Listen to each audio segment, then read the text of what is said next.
So that's funny. I was just looking at the market. I often have a look at what the world stock markets are doing. And I just was on finance.yahoo and I found a little chart on the VIX, the volatility index. Some people call it the fear indicator for the market. So very interesting what I'm about to show you. This is what I'm about to show you. I thought, well, this is the start to the video then, because I've been procrastinating on it and I've been doing other things. But essentially, okay, that's because I'm in editing mode, sorry. The VIX index and the fourth dimensional collapse correlation, September 2015. Look, it shot up to 40. Look at this spike, and September 2015 was when supposedly the fourth dimensional collapse has occurred. And it's like something I said years ago during the eschaton, around 2012. I said, I call this, besides many other names, the eschaton, or 2012, the event, I call it dimensional lacing ultima. Like something is going on with dimensional lacing, and then what, now in 2016 this occurs, and 2015 this occurs with the fourth dimensional collapse. So very interesting. I was 4 years early in the realization of what was going on, because I'm a channeler. That's how it happens. Descartes created calculus at the rate a graduate student learns it.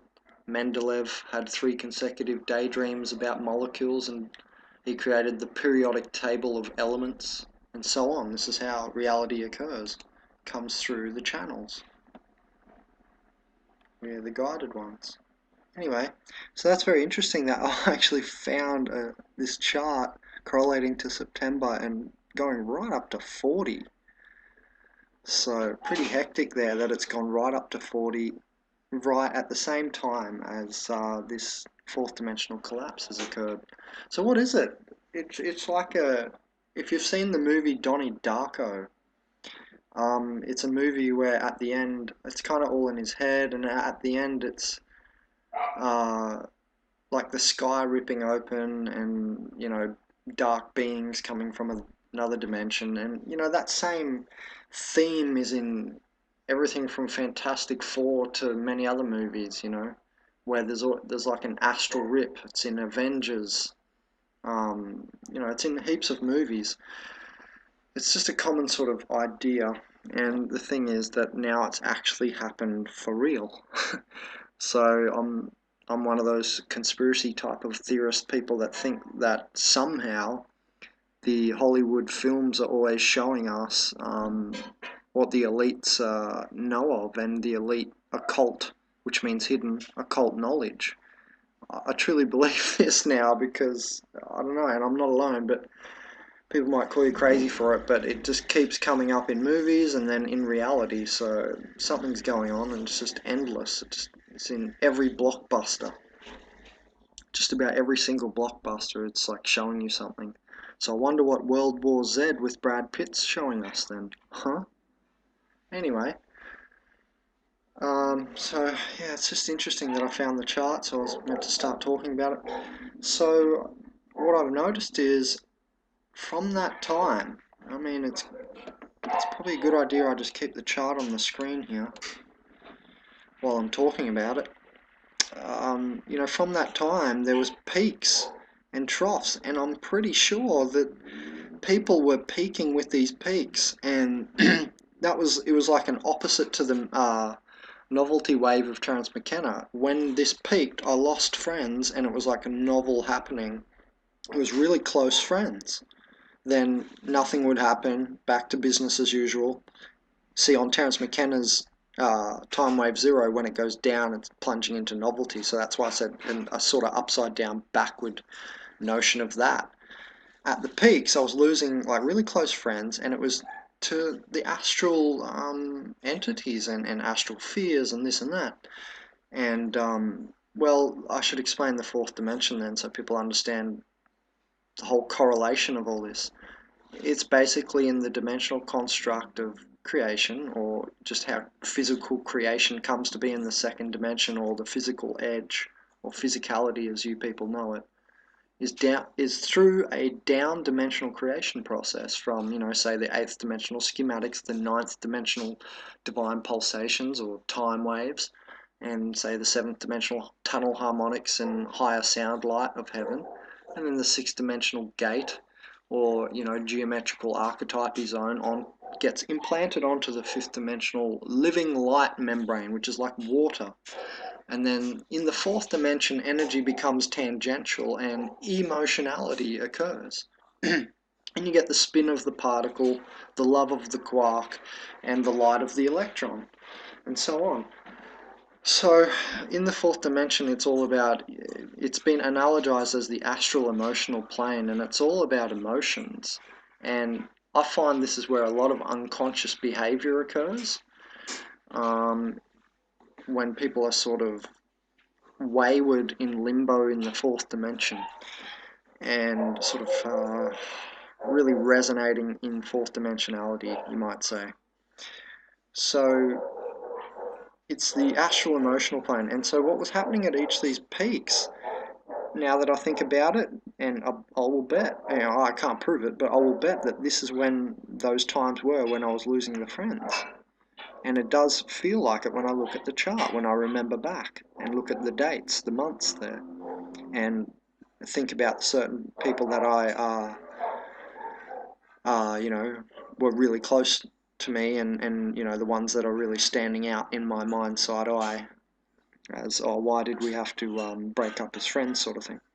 Anyway, so yeah, so it's weird. I don't know if you can do the same and correlate to these times, and if something weird was going on in your life, like people being extra snarling to you, being overtaken by, I don't know, let's say reptilians and so on, and just astral entities and energies. I don't know. I'd have a think about it and think and check if you can correlate it to this chart, because I'm pretty sure that I can, which is rather interesting, because why should I be able to correlate that to a market chart? That's, the VIX index, got nothing to do with it. Or does it? Well, it's a fear chart. Look, let's read this.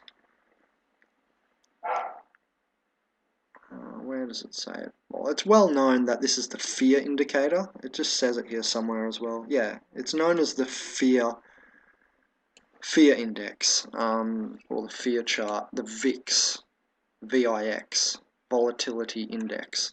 And every time you get it going above, say, 20, it means the stock markets of the world are going to move 20% higher or 20% lower. In other words, they're going to have more volatility and move in large ways and large sort of motions.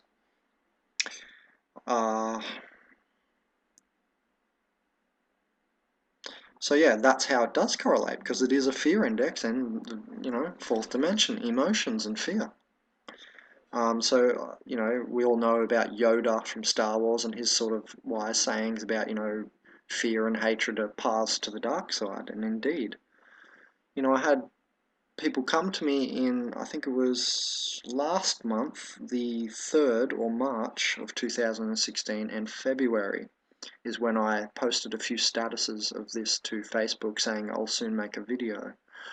And in those 2 months, in that time period there, because that's only when I was putting it out there. I mean, if I status now, someone else might say something. But anyway, so in that time period, people were saying to me, yeah, I've noticed this, I've noticed that. A few people were saying that they also noticed funny stuff going on. And I promised to sort of make a video for them to help them understand what's going on here. I don't know if there's many videos on the internet about this. Well, let's have a look.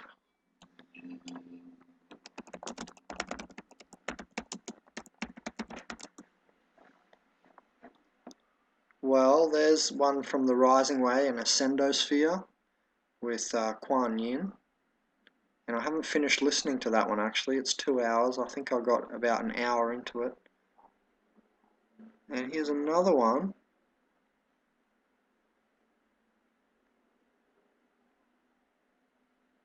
So there you go. Just Google it and YouTube it. So there seems to be not many videos on it, as you can see. I've gone halfway through this one, so I can't recommend the other ones. But yeah, it's a little slow at the beginning here. That's my feedback to you, Kuan Yin. It takes like half an hour to get over familiar familiarities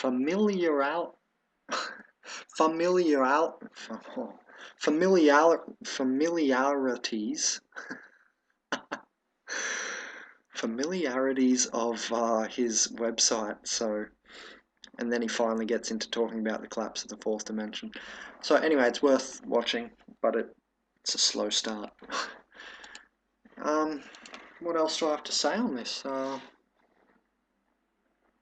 Notice erratic emotional behavior in people, and notice glazed, metaphysically speaking, glazed eyes.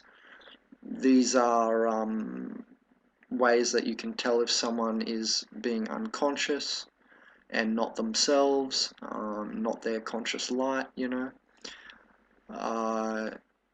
And how do you snap them out of it? Yeah, that can be tricky.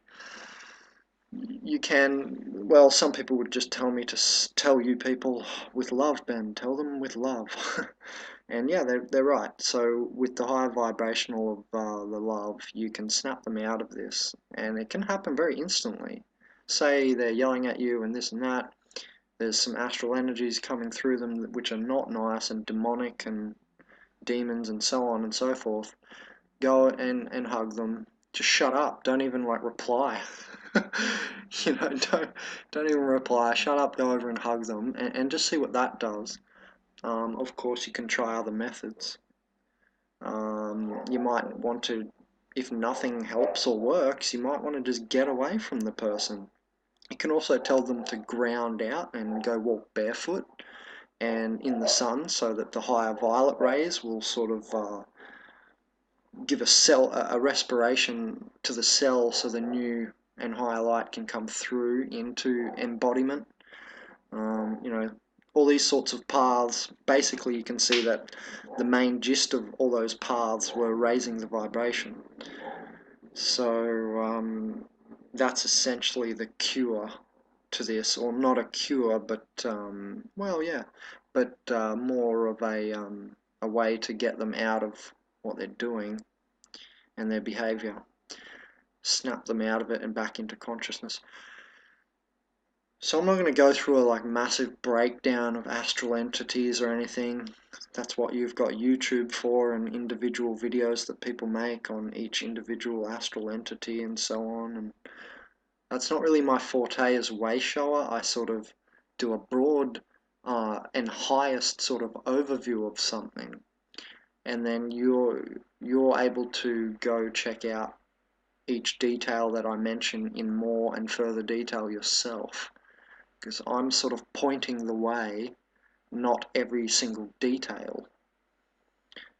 But yeah, so this is essentially what's happened around September 2015, and it's literally like those movies where astral rip occurred and all hell was unleashed, with demons and so on being unleashed into this world, and are just now really around more than they were before this.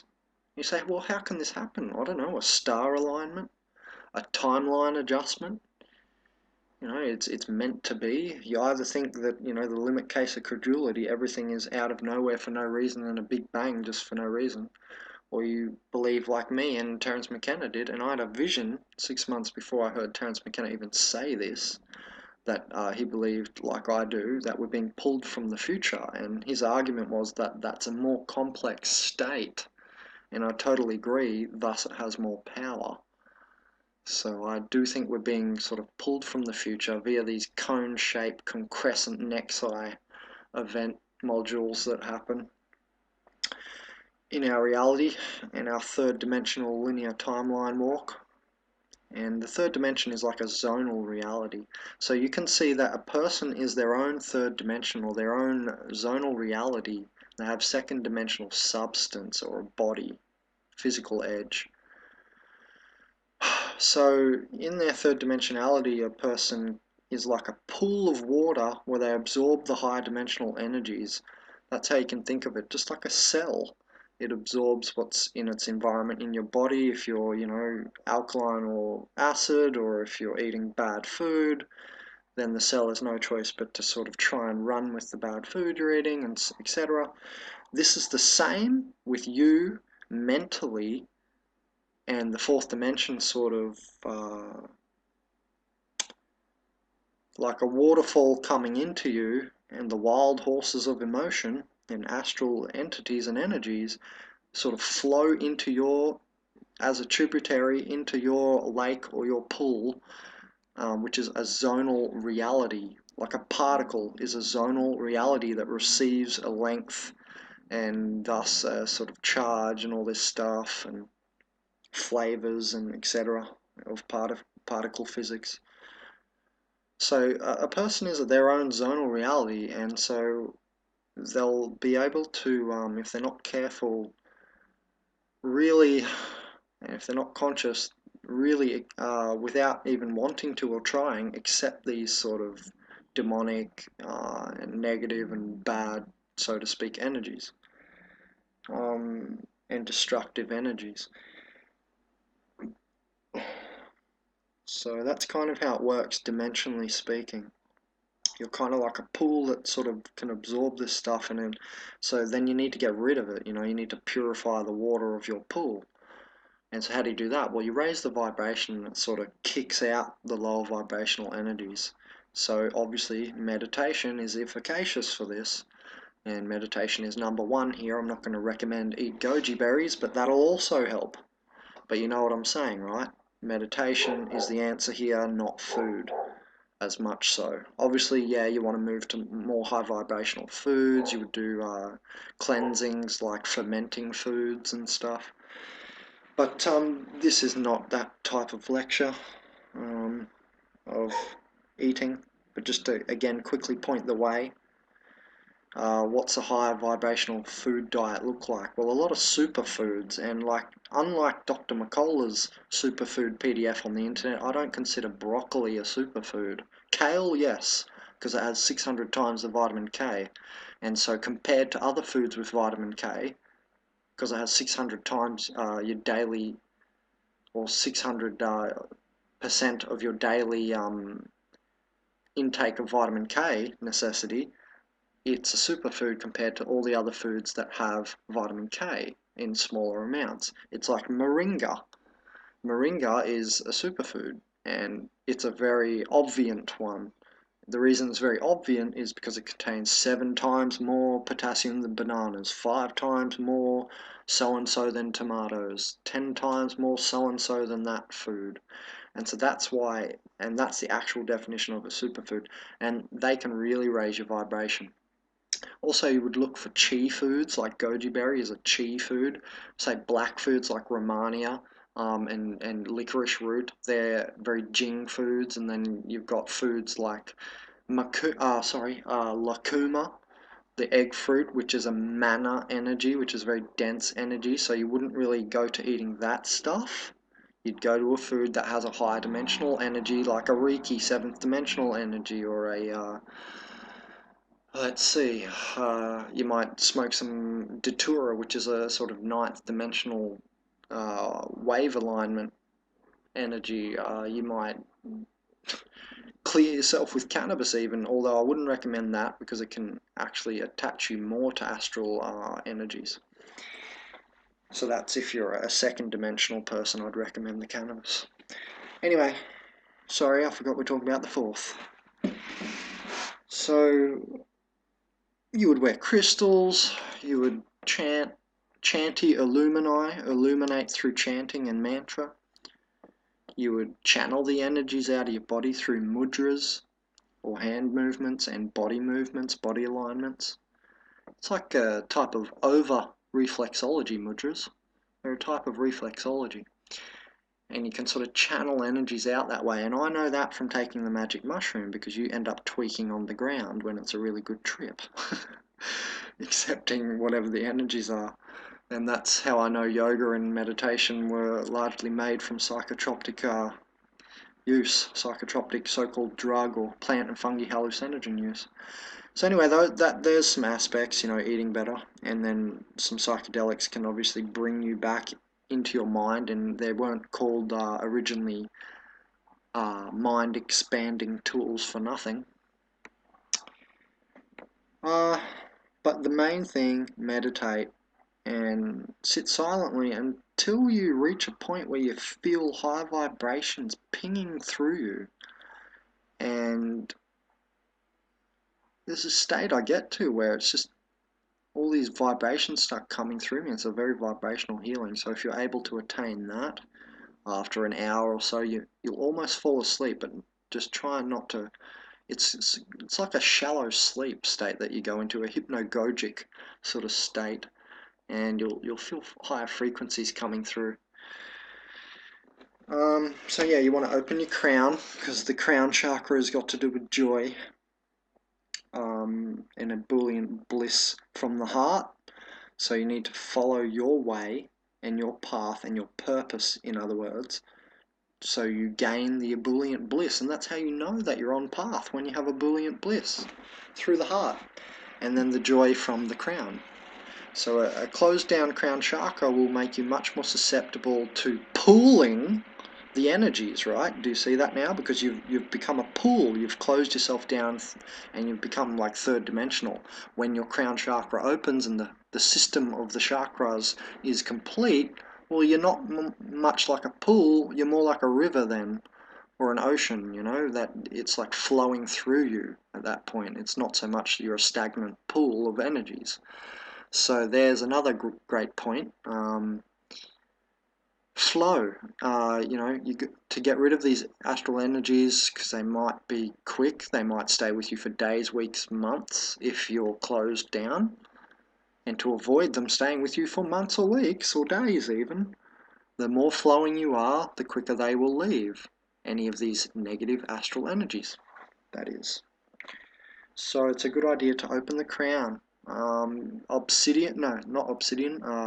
Labradorite is a stone for the crown, but be warned that it is super high vibe, and it actually will give me a sore head where the crown chakra is, like a crown of thorns, if I don't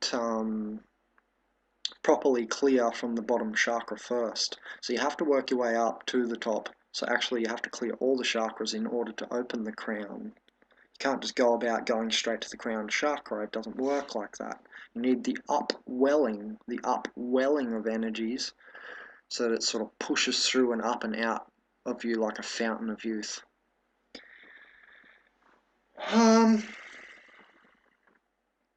Yeah.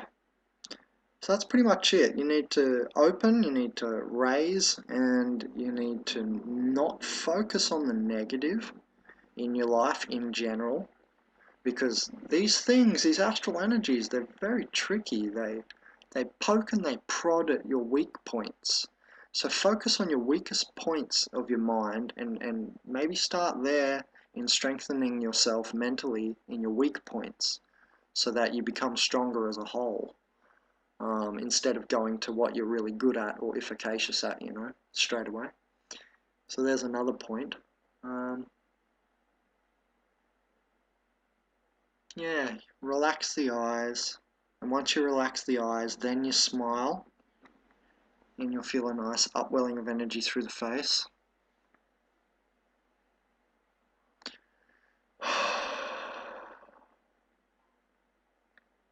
It's very important to ground out, and when you ground out, off-gas all the positive charges and all the rancid sort of energies.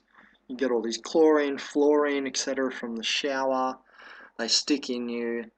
So you need to off-gas, open your mouth and go while you're grounding in the sun. And that will super elixir raise your vibration, because you'll start drinking from the sun in that manner. And you'll start drinking from the earth negative electrons, and the all-pervading grounding substance in our bodies, which is like a gel that even permeates our cells and is in our cells. This gel that holds negative charge will become, as it should, a full reservoir of negative charge, and then you get the raison d'etre of healing, because anytime you have any sort of pain in your body, it needs negative charge, and so you want to have your reservoir at full to receive raison d'etre healing.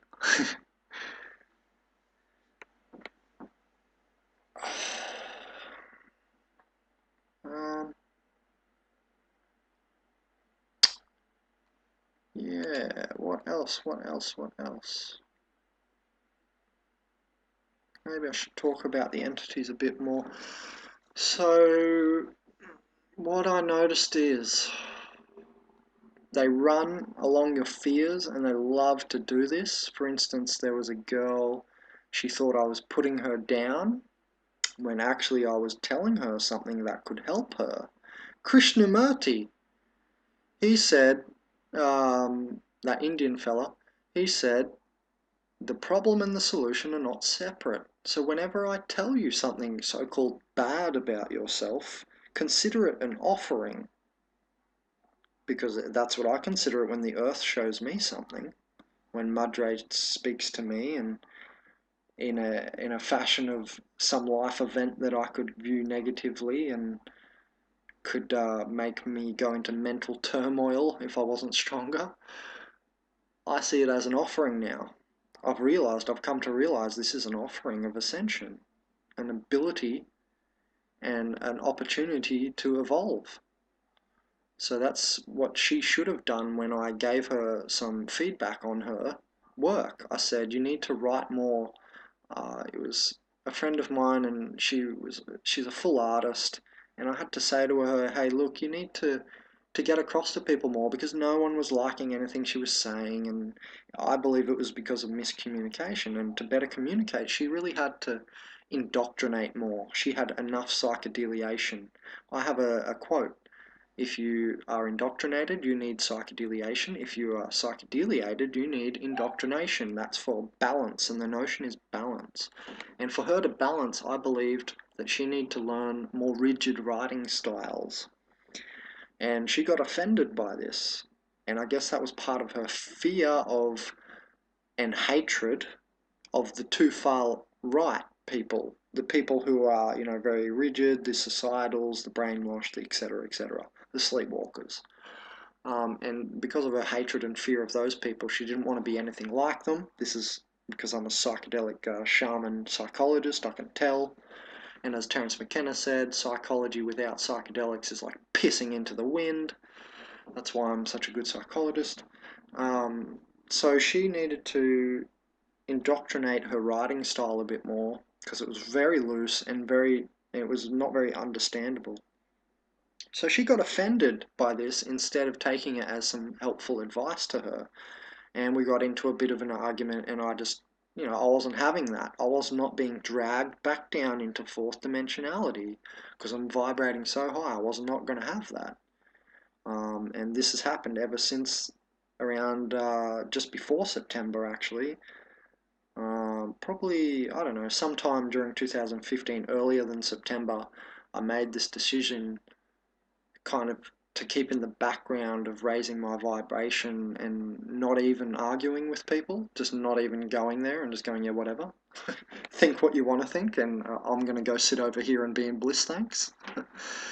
So when that point came, when I was having that little argument with her, uh, I was quick to get out of there and block her, and so I didn't have to do anything, didn't have to feel down and troubled and so on, and so I could move on with my day because it was busy.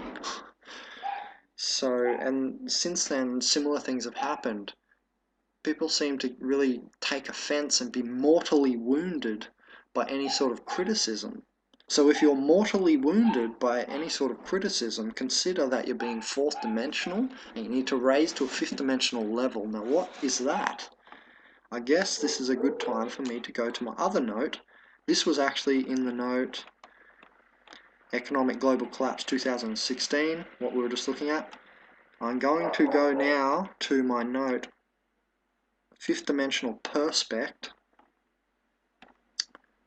This is my note in bensnotes.weebly.com, even though you're just seeing me in the editor.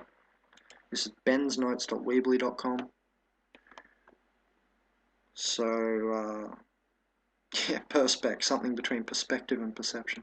Anyway, so the fifth dimensional perspect to me is similar to what many of you will know, and I have to put it this way so that you've got some sort of hinge of understanding. It's similar to what this fella called Eckhart Tolle has been going around preaching on Oprah Winfrey show and so on, about not being the little voice in the head and sort of cruising across thought but not being the thought itself. So I've called the fifth dimensional perspective being the sight. The observer observing the observer, that kind of notion. Observing your thoughts, not being the thoughts themselves. Now, if you're being the thoughts yourself, being the thoughts themselves, if you're actually being your thought, you're being fourth and third dimensional. Once you raise above that and you're the observer of your thoughts, then that's a fifth dimensional perspective or perspect. The fifth dimension, like I mentioned earlier, is the living light layer of creation, and it contains the knowledge of all creation. It's the midpoint of all of creation. It's sort of like a unified field, what they talk of in science. That is the fifth dimension. It's the analogous zone to string theory, of the loop and warp of web of being. This is the fifth dimension. So it's correlative to that, being in a, and it's also correlative, I remembered, to the Star Trek race, the Vulcans. You know how you've got Spock in Star Trek and he's very logical? I've realized that the fifth dimensional perspective on your mentality is much like that. It's very logical. So logic will dictate more than emotion. So it's more intellectual than emotional. So that and it helps you not get trapped in either though. In either the emotional trap or the intellectual trap. And we're not going to discuss either of those, but there's a PDF on the internet by Harry someone. Some of you will know him and think he's a legend, but I forgot his name, sorry. It's a PDF about, probably if you Google the intellectual trap and the emotional trap, you'll be able to find it. It's a good reading. Anyway, so if you're in a fifth dimensional perspect state, you'll kind of balance between the emotional and intellectual sort of thinking and not fall into either. That's the idea of the fifth dimension. You're not falling into being yet. The fifth dimension is a sort of spread. It's where the particle spreads. It's where the dipole moments are gone, to explain it in scientific terms, maybe. The dimensions that I've mentioned are clearly not the scientific dimensions, and this is a 10th dimensional matrix theory of creation and physical creation, of how sound turns into matter, basically.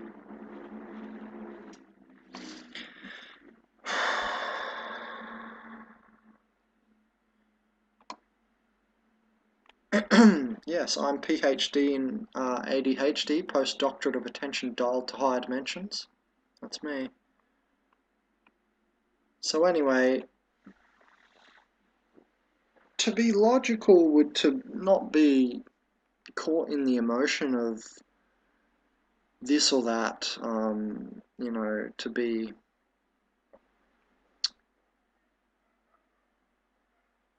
like the story I was telling of the girl that I offended, or she got offended, rather, who I was trying to help out. She wasn't emotional. She might have thought, hey, wait a minute, I've been friends with this guy for years. Maybe he's not just bagging out on me. Maybe he is actually trying to help. And if she wasn't emotional that day or that week, because it was a bad few weeks for her or something. But if she wasn't emotional at that time, then she would have easily circumnavigated the conversation and we would still be friends. But the point is not to get caught in the energies. That's the entire point here. Not to be the energy, not to fully embody the energy of these sort of demonic channels and or beings like reptilian and so on and so forth. Yeah, I think that's pretty much about all I want to say on this. I've shown you some videos, I've highlighted some main points, and we have looked at how the timeline somehow relates to the VIX index, oddly enough. Let's end with a quote by Terence McKenna. I think this is all, and he meant reality, I think this is all stranger than you can suppose. You can't even suppose how strange this all is.